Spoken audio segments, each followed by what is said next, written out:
रक्षाबंधन हे नाव ऐकलं की समोर येते भाऊ आणि बहिणीमधले एक पवित्र नातं. नेमकं रक्षाबंधन म्हणजे काय रे? असा सण ज्यात बहीण आपल्या भावाच्या हातावर संरक्षणाचं बंधन बांधते, बरोबर ना? आपण गेल्या कित्येक वर्षापासून हा रक्षाबंधनचा सण साजरा करून राहिलो, पण आज खरंच तुमच्या मनाला एक प्रश्न विचारून पहा बरं, की आज आपली बहीण खरंच सुरक्षित आहे का?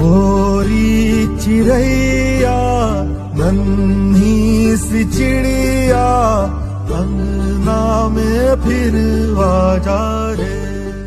विचारा ना हे प्रश्न तुमच्या मनाला, की रस्त्यानं आपली बहीण एकटी असल्यावर ते सुरक्षित आहे का? रात्री बेरात्री एकटी असली का सुरक्षित वाटते का तिले? कुठेतरी आपणच भाऊ म्हणून कमी पडलो का? नुसतं रक्षाबंधनच्या दिवशी महागड्या राख्या बांधायच्या व बहिणीला महागडं गिफ्ट द्यायचं, हेच का रक्षाबंधन तुमचं? अरे जागे व्हा, प्रत्येक त्या मुलीला आपल्या बहिणी समान वागणूक द्या आणि प्रत्येक दिवस हा रक्षाबंधन म्हणून साजरा करा.